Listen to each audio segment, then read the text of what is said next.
If the narcissistic person is ever on the wrong side of a truly unfair or invalidating situation, you want childish. They will cry like a baby and whine like a toddler for hours. Narcissistic people wrote the book on adult childishness. That right there is the irony.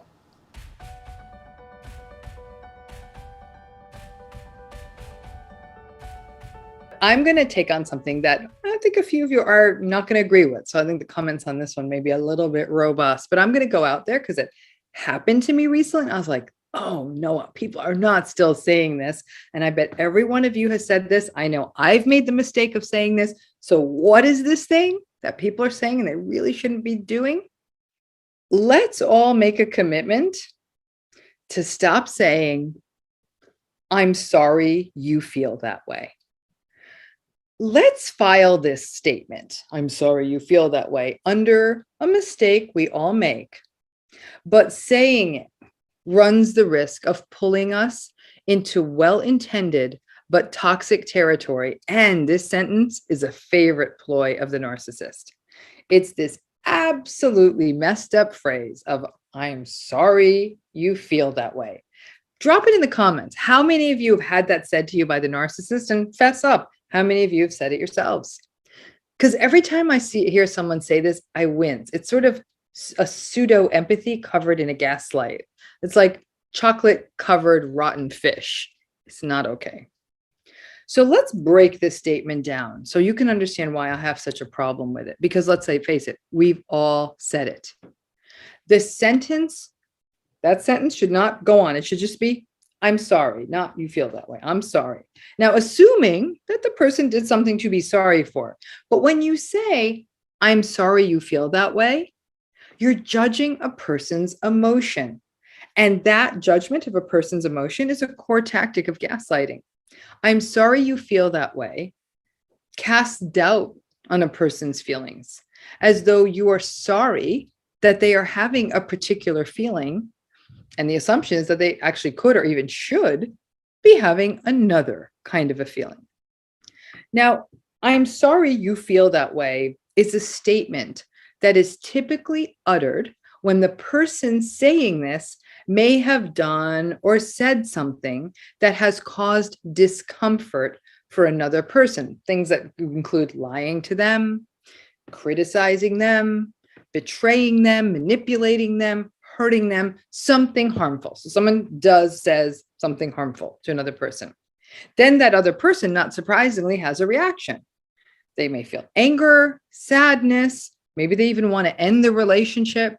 They certainly probably feel let down, but they have an emotion. They have an experience, a reaction. And the hurter, the harmer, the person who did the hurting will say, I'm sorry you feel that way. Who exactly are they sorry for?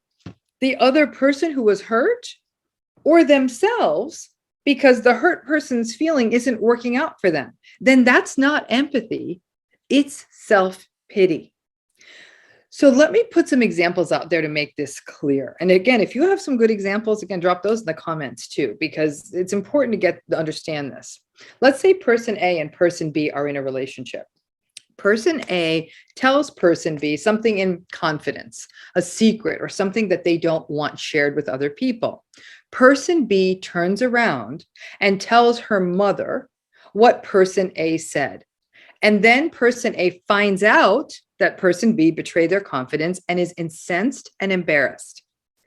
Person A tells and shares her feeling with person B, who shared that secret, and person B says, I'm sorry you feel that way. Now let's another example. Luna and Gus are in a work meeting. Luna keeps interrupting Gus, not letting Gus finish a thought, casting shade on Gus, even gaslighting Gus during the meeting. Gus finally gets his opportunity to speak in the meeting. And when he's done speaking, lets Luna know that her behavior wasn't okay. And that Gus says, I didn't feel heard or valued. Luna then says, I'm sorry you feel that way. So actually what should have happened, person B should have apologized to person A and had enough empathy to understand reasonably so, that person A was hurt and was having a very real emotional experience because of it. Luna should have known that Luna was cutting Gus off, and instead of taking ownership for that behavior that was pointed out to Luna, pathologized Gus for having an experience in that meeting. I'm sorry you feel that way. So I'm sorry you feel that way is a self-protective statement. And let's face it, that kind of self-protection is very common in narcissism. It's a way to get a person off the hook and move the spotlight onto the emotions of the hurt party rather than the behavior of the transgressor, of the person who did the bad thing. Now, some of you may be thinking, slow down, sister. I have said this to the narcissists. I've said to them, I'm sorry you feel that way. That narcissistic person will be coming at me about how hurt they are, and they're the one who hurt me. And they start calling me the gaslighter, and they start calling me the narcissist when none of that's true. And then I turn around and I said to them, well, I'm sorry you feel that way. But the fact is, everyone, in that statement, in that case, the statement is inaccurate. Are you actually sorry that they feel that way? It's more likely that you are angry they feel that way, or confused that they feel that way, or puzzled that they feel that way. It seems that the more appropriate response would be, I don't agree with you on that. Or you might try, you're telling me that you're hurt? I hear that. It appears that now we're both hurt. That would be a reasonable response. Or you might say, I'm actually confused about why you think I'm a narcissist, but I wouldn't recommend that as a stance, because that's basically falling into the vat of explaining and defending and engaging, which we know is a no-no. But you're not sorry they feel that way. You're pissed that they feel that way. Language matters. This statement of, I'm sorry you feel that way, is far more often used against people than it is ever used against the narcissistic folks. But no matter who you are, it's simply bad relationship hygiene. When you say you are sorry that someone feels a certain way, it's passive aggressive and you are judging their emotion. It falls into other toxic things that people may say, like, well, I don't agree with your emotion right now. What the actual F? I actually recently had a narcissistic person do this to me. And I looked at him when he said that. And I said, come again? Like, you don't agree with my emotion? Like, this is not multiple choice. There's no right answer here. Because that is what I am sorry you feel that way is. I do know that some people try to use this statement as a sort of a clarifier. In essence, they didn't mean for their statement or their behavior to be hurtful, but the other person does get hurt. And the person who said the statement is saying, I'm sorry you feel that way, is trying to clarify their intention. But still, it's still the wrong statement. Always start with real empathy. Try and said, I'm sorry I hurt you. Even if it wasn't your intention, they're hurt. Sometimes we take on the language of the toxic. It happens. Some of these phrases, like, I'm sorry you feel that way, bubble into the landscape in a way that we start taking them on. And especially when we feel guilt about the hurt or harm we may have caused, and then we're trying to protect ourselves, right? This statement, I'm sorry you feel that way, is a way to do that. It feels like empathy, but it's really not. It's a way to sound empathic, but in fact, it leaves the other person feeling crazy. And that, my friends, is gaslighting. So that's why we don't want to do this. And if it's done to you, now you know what's being done to you. And if you didn't like this video, well, I'm sorry you feel that way. No, I'm just kidding. If you didn't like this video, then I'm actually just plain sorry. It's a bad statement. And ironically, I've had it probably once a month for the last 3 months. Different people have said, I'm sorry you feel that way. And I remember it sort of hit me here. And I know it's happened with clients and other people I know. And I was like, what is this? And then I recognized it was sort of this passive aggressive kind of, it definitely threw me off balance. And I thought, something throws me off balance, especially in what should be a connected conversation. Pay attention to that. So let's not do that anymore, okay? So when people are in narcissistic relationship situations, after those fights that go nowhere, the confusion, the tension, and eggshell walking, Many people just get to the place of silence, of just putting up with the one-person show that is a narcissistic relationship and recognizing it will never be healthy. That can be devastating, and it can bring up grief and sadness and frustration that this relationship, that may very well be a family relationship or a long-term committed relationship, that basically your role in this relationship, the only way it can work, is nothing more than just capitulation. Now, not everyone out there, just because of your own personalities, feel like they can just give in. It doesn't feel good, and I get that. For some folks, it may not feel authentic, and it feels like giving in is just giving up on yourself. So people who think like that may actually speak up. You may speak up and call out a narcissistic person on how they are treating other people, on their double standards and their hypocrisy, on their rude entitlement, on their lack of empathy, on their gaslighting. You just tell them, this isn't okay, what you're doing is not okay. It may not even be one-on-one, like you're in the face of the narcissist. You may be commenting on a situation that you are observing with other people. Perhaps how one spouse is treating another, or how a family is treating someone within the family, or how a boss might be treating someone within the company. It's not even, certainly not that you're calling them out as a narcissist. You are literally telling them that their conduct, their behavior is simply not okay, or that a situation is deeply unfair, or that a situation is wrong. And then they, being the narcissistic person or the enablers, will say, oh, grow up, or get over yourself. This seems to be a form of shaming I'm hearing more and more folks go through. The takeaway from this is that if you call out or comment or criticize invalidating behavior or other forms of mistreatment, that you are being childish, as though it is childish to expect fairness or goodness or reciprocity, that somehow thinking that decent behavior in a relationship or in a system is somehow a form of naivete. Many people who are embedded in any form of narcissistic system feel some level of self-doubt. They're constantly asking themselves, am I seeing this right? Am I reading this right? Or they may feel compelled to rationalize it. Things like, maybe I'm judging this situation too hard, or maybe my expectations for people are too high. So when you are hit back with this idea of, you just need to grow up, it reinforces that message that somehow you are seeing these toxic situations wrong. Listen, the world is getting harsher all the time. Politics and politicians are vile. The way people talk to each other on social media is vile. Internet trolls are vile. But here's a little side note, a little bit of a science moment. There's actually interesting research showing that people that engage in online bullying generally meet the criteria for vulnerable narcissism. So our suspicions were confirmed on that one. But people are just mean to each other in the world as it is.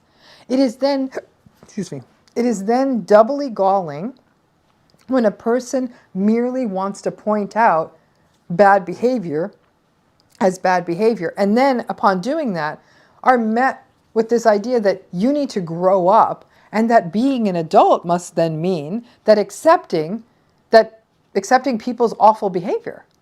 It's a form of gaslighting, because it is the idea that seeing a situation like this is not valid. Like, you're not supposed to see things badly, even though the reality is that it is not okay for people to behave in invalidating ways. And then the follow-up on that is that you are somehow immature or childlike for seeing toxic behavior as a bad thing, undercutting your reality and then undercutting you. That's gaslighting. And this particular brand of gaslighting, telling you that you need to grow up and just accept this behavior in relationships, is particularly pernicious, because in essence they are saying that having any kind of behavioral expectations or expectations of accountability is somehow ridiculous. It is a contemptuous dismissal. For example, when a person in business blithely swats someone off and says, oh, get over yourself. It's business, it's not personal. I don't know. That ability that ability for compartmentalization is very much a superpower of many narcissistic folks, and is what makes it so much easier for them to screw other people over and take advantage of them. And then, when there is any pushback, they will call you out or call out the person they took advantage of as childish. Grow up. But let me tell you this. If the narcissistic person is ever on the wrong side of a truly unfair or invalidating situation, you aren't childish. They will cry like a baby and whine like a toddler for hours. Narcissistic people wrote the book on adult childishness. That right there is the irony. The silencing of voices who observe unhealthy behavior and say something about it, that's kind of the New World Order. That the people who benefit from engaging in emotional abuse and, in essence, subjugating other people actually do believe that adult life must consist of people mistreating other people, right? And that to point it out means that you do not have a realistic and mature way of viewing the world because you need to grow up. It's not okay, but it's why these patterns are able to persist and people feel unable to push back on them. I point this pattern out because I have no doubt that many of you may have been told this or have heard it, this idea of, oh, you just need to grow up. The idea that if you critically observe these patterns that you are clearly seeing that are harming you or other people, that you somehow have something wrong with you. This pattern of telling people to just grow up leaves survivors and observers of these patterns even more confused and perhaps, like I said, less likely to point them out. But we need to point them out. We need to be willing to call out toxic as toxic, not because it will change narcissistic people's behavior, but because it might make the rest of us feel more sane. But this whole idea that somebody actually believes in goodness or some form of fairness, or that we can call out toxic behavior, to be silenced by the person who's engaging in it, and to be told, oh, just grow up, there's a message there, and it's a problematic one. So when it happens to you again next time, and it will, pay attention and listen, and pay attention to the person who's saying it. It's telling you a lot about that person. When somebody calls you too sensitive, they are actually doubting or questioning the validity of your emotional reaction in a given situation. When they tell you you're being overly dramatic, they're doing the same thing. It's almost a form of shaming, because remember, the narcissist is driven on shame. They hate it, they're afraid of it, so what do? They try to sort of cause it in other people. And so by saying you're being too dramatic, you're being too emotional, it's not only a way of sort of shaming you, it's telling you your emotions aren't valid. And it also becomes a chance for them to almost get this upper hand once again and try to control the emotional temperature of the situation. Just to revisit what gaslighting is, it's when a person literally doubts the reality of another person in such a way that it leaves the other person confused, invalidated, just honestly upside down, as it would if you went outside and somebody said, hey, look, the sky is purple, and you're looking it up and I think it's blue, and they say, no, the sky is purple. So this is that sort of sky is purple idea that you are being too sensitive. Some people don't understand it as gaslighting, but it takes in that territory. And as I've always said, and any of us doing this kind of work will say, gaslighting is a form of emotional abuse. So when you hear that statement, now short of you, if somebody shows up late to your birthday party and you start throwing glasses across the room, they tell you you're being too dramatic, I'm going to give them that one. Obviously that is being too dramatic. But perhaps if your reaction is hurt or anger or some other strong show of emotion in the face of real hurt, and you express that, and if your expression of it is appropriate, it's not at an exaggerated volume or with any form of violence or physicality that would be considered problematic, and somebody's telling you you're being overly dramatic. So for example, it could be that somebody tells you, hey, your partner tells you, hey, you know what? That night, that was supposed to be your mom's big birthday party. I can't come because I have this thing I have to go to, a bachelor party. And you're saying, you've got to be kidding me. This is the worst thing you could do to her. She was so looking forward to it, because she was, than she is. And he says, you're being too dramatic. It's not that big a deal. There's going to be a bunch of other family there. No one's even going to notice I'm not there. And then they say, you're being too dramatic. You are having a real reaction to that situation, at your mom's disappointment, perhaps, that your partner's not going to be at this birthday party, or that it was important for you. Some of you may be wondering, from the standpoint of the narcissist in this story, what's the right answer? The right answer is empathy. Let's say you did screw up and you did double book on that night and it was going to fall on that birthday party and you don't want to go to the birthday party. You're in the other seat. Don't tell that person they're being overly dramatic because you don't like their reaction, or it's leaving you feeling guilty. Another approach is to say, you know what, I get it. I know how important this event was to you. Maybe we can sit together and figure out a compromise, because I would love to be at my friend's bachelor party, but I also recognize that you did make this plan with me. Frankly, when we show empathy to people, they do meet us halfway. However, the challenge is, empathy does not come easy to narcissists. It's like calculus for the rest of us. We really have to work at it. They really have to work at empathy, and more often than not, they don't get it. And by the time they get it, it's too late, and we've already been hurt. So when somebody judges your emotional reaction, that you're being too sensitive, you're being too dramatic, that definitely falls under the abusive rubric of gaslighting. And gaslighting is, and always will be, one of the main weapons in a narcissist's arsenal. You're in a toxic relationship of any kind. Narcissistic, antagonistic, toxic, use whatever word works for you, okay? Gaslighting, sadly, becomes your normal in one of these relationships. And you're doing your self-education, right? You're learning about these various toxic dynamics and tactics and all of that. And you're getting even better at detecting them. Gaslighting by design messes with your head. It leaves you with a sort of permanent state of self-doubt. You're thinking through all the angles to figure out if you're not responsible in some way, wanting to record and write and ensure you commit to memory what happened so you can unpack it later, cross-check it against the evidence. Maybe you go to therapy to figure out, is this me? Or you're so confused, right? Or whether the gaslighter is the one who's right. And to find out from the therapist, is there something wrong with you? But there's one gaslighty phrase that we often don't unpack. And I can see that it might be one of the most nefarious and awful of all because of the downstream effects. Are you ready for what this gaslighting line is? You might even drop it in the comments if you think you know what it is. No one is going to believe you. So let's set this up as an example. You confront the narcissistic person, never a good idea, but you do, about something they did. Let's go big. Your friend saw your partner kissing or otherwise behaving inappropriately with another person at a bar. They even show you a grainy picture they managed to take before your friend got out of there. You confront your partner.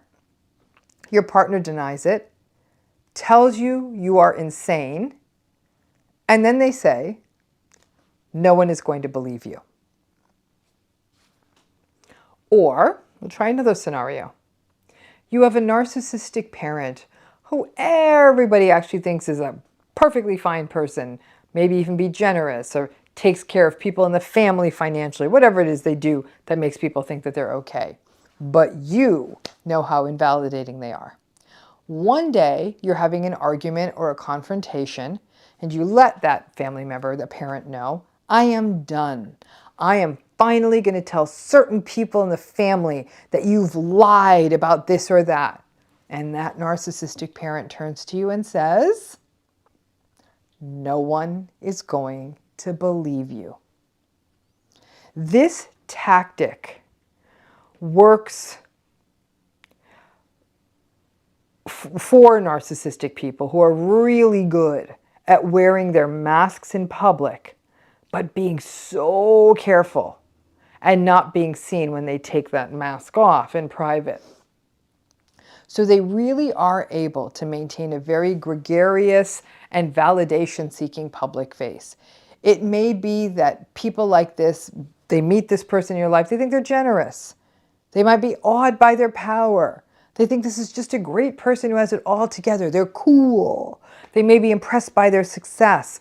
But basically, and this is why this whole narcissism thing is such a mind F, is that lots of people may actually really admire and adore this narcissistic person. They may literally think they're upstanding, righteous, just super great, cool, awesome people. And at the same time, lots of people who are in narcissistic and gaslighting relationships, especially before you figure out what is going on, figure out what's happening to you, you may be sliding into your own despair. You may feel increasingly anxious, sad, reassurance seeking, confused, helpless, self-blaming, self-doubting. Most survivors pre-knowing about narcissism do believe that there's something very wrong with they themselves. And if they have the bad luck of encountering, for example, a therapist who doesn't understand narcissistic abuse, that can only magnify that. Or it could be an HR person, whoever. In addition, lots of people in narcissistic relationships become quite isolated and cut off from other people. They may become distanced from friendships or other sources of support. This comment, "no one will believe you," out the gate would paint you sort of as being delusional, right? As though anything you say to other people will sound psychotic to other people. And that dismantling of you, no one's going to listen to you, no one's going to believe you. That's what qualifies a statement like this, not only as gaslighting, but really, really pernicious gaslighting. Meanwhile, the narcissistic person may continue to go through the world as a grandiose raconteur, accumulating successes and admiration and friends and adulation. So when the day comes that you do call the narcissistic person out on anything, for them to push back and say that no one's going to believe you, well, that can actually ring true for you and magnify the helplessness, hopelessness, powerlessness, sadness, and anxiety you feel in this relationship. Because sadly, it may actually be true. People may not believe you. "Oh, I think you're misperceiving that," or "all families have stuff," or "I think you don't get it," or "I find that hard to believe," or "I've never had any trouble with them," on and on. Other people doubting you even further. So yeah, you're right. They may not believe you.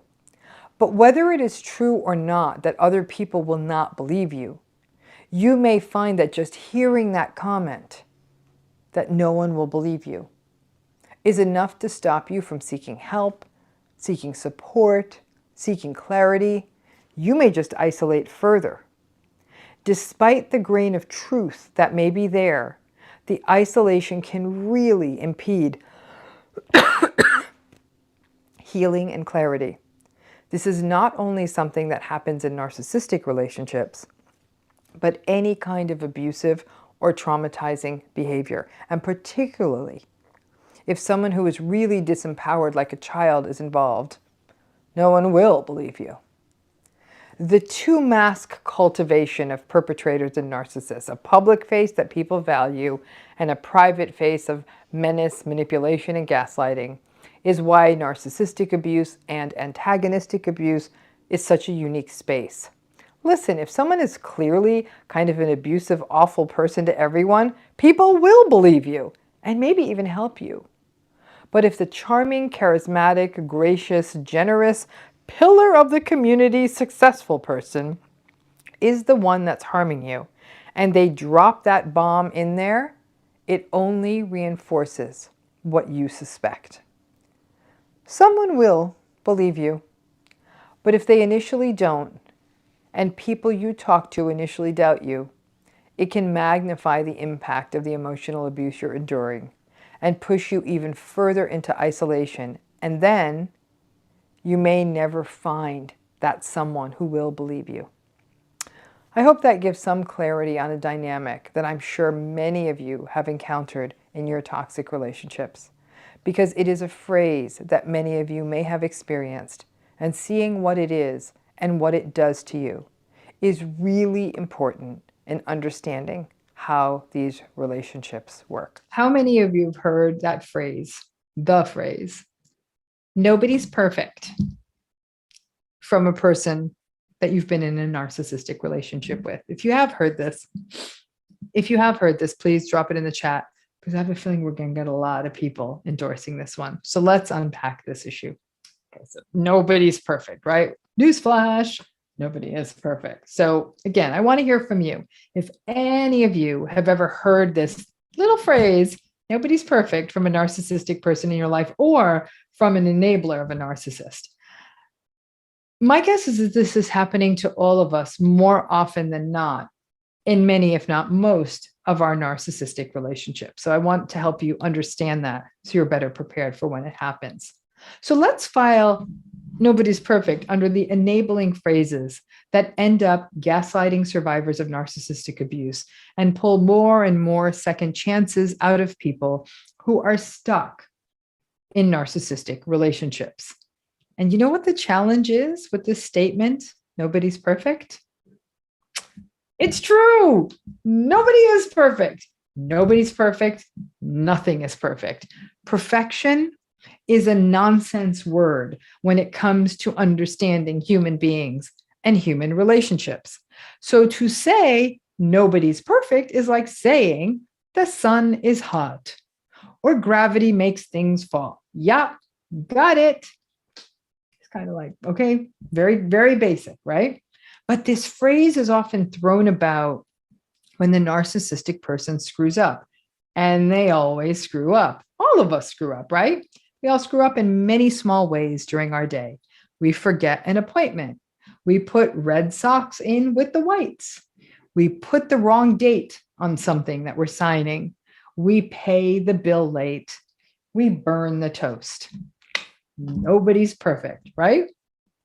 The issue is that this idea of nobody's perfect is also often thrown around in narcissistic relationships as a way of excusing big ticket mistakes like infidelity or major lies or betrayals or abusive, cruel words or behaviors like, I slept with your best friend, nobody's perfect, or I sent a naked selfie to my assistant, nobody's perfect, or I lied about how much money I lost on that investment, nobody's perfect.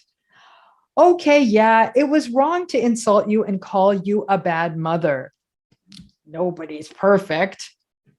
Yeah, no.